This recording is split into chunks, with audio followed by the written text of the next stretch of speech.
The moment you stop giving, you discover who was only there to receive. It's a painful realization. Not dramatic, not explosive, not loud, just quiet. The calls stop, the messages slow down, the warmth fades. And one day, you notice something uncomfortable. No one is asking how you are. No one is checking in. No one is reaching out. And suddenly, you see the truth. Some people were never loyal to you. They were loyal to what you provided.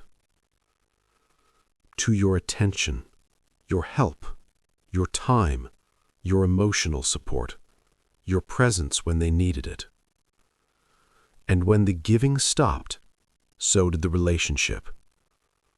Stoicism does not romanticize this reality. It prepares you for it.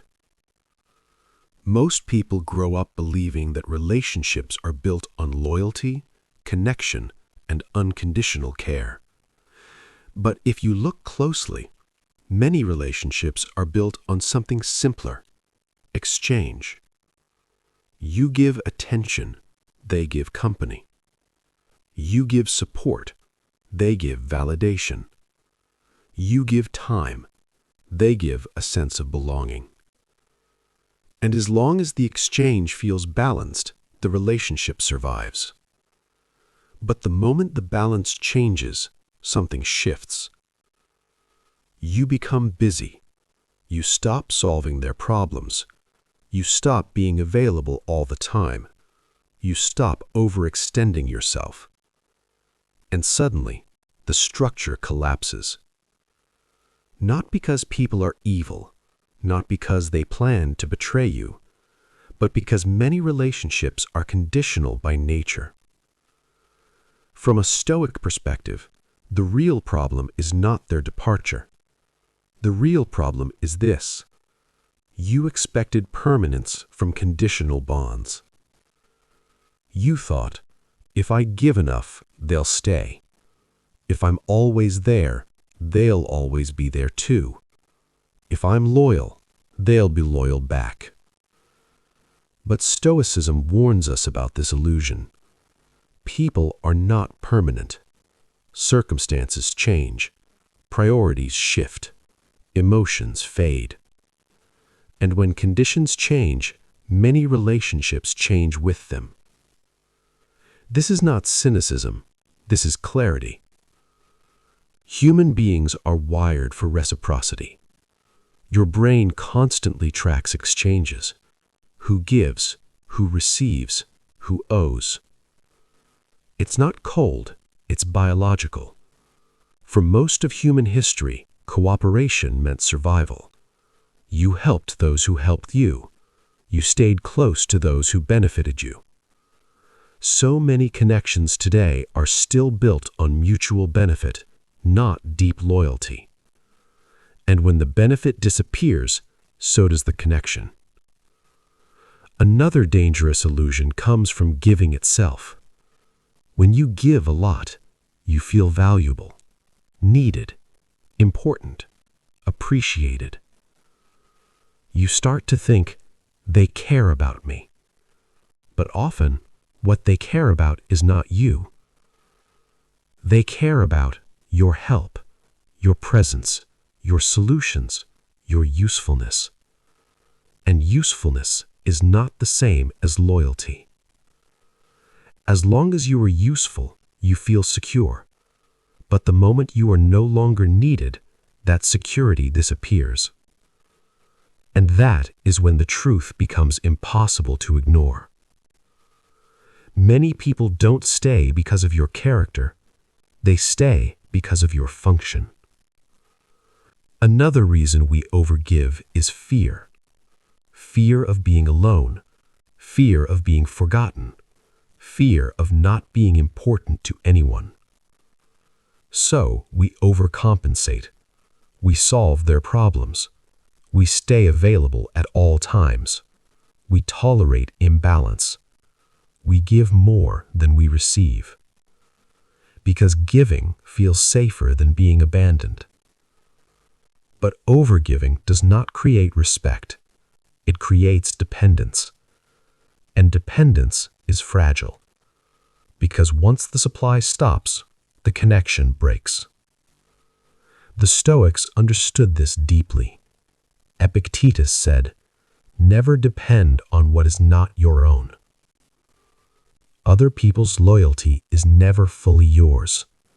Their opinions, their emotions, their decisions, none of them are under your control. Marcus Aurelius reminded himself, "When you do good, do not expect anything in return." Because virtue is its own reward. The moment you expect repayment, your peace becomes conditional. And conditional peace is unstable peace. Seneca warned about this clearly. He who gives with the hope of return loses both the gift and his peace. True giving is free. Not careless, not naive, but free from attachment to outcomes. The moment you give in order to keep someone, you are no longer giving, you are negotiating. And love that feels like negotiation is rarely stable. Most disappointment in relationships comes from a few silent beliefs. If I give enough, they'll stay. Loyalty grows from generosity alone. People value me for who I am.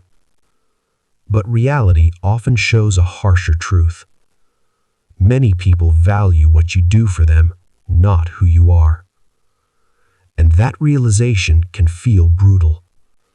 But Stoicism sees it differently, not as cruelty, but as clarity. Because once you see the truth, you become free. Free from overgiving, free from chasing approval, free from exhausting yourself to keep people around. The Stoic correction is simple but powerful. Many people stay for benefits, not bonds. Giving should come from virtue, not from fear. Your worth is not measured by how useful you are. A Stoic does not ask, "Why did they leave me?"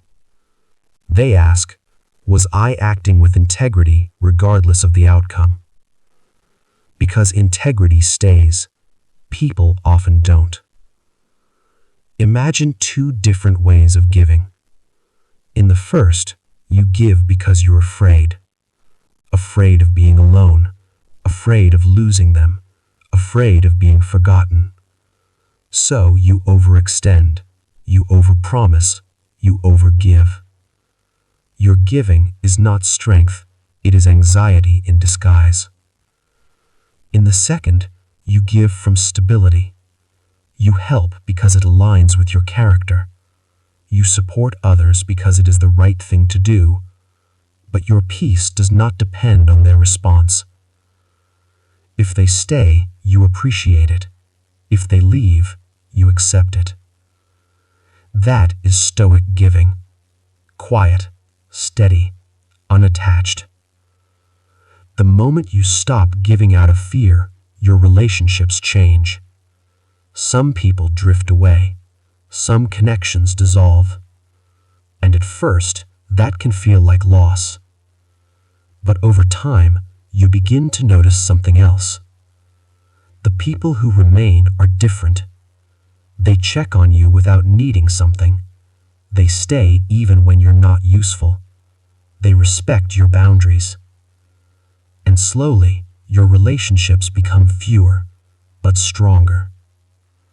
Fewer voices, less noise, less drama, but more sincerity, more respect, more peace.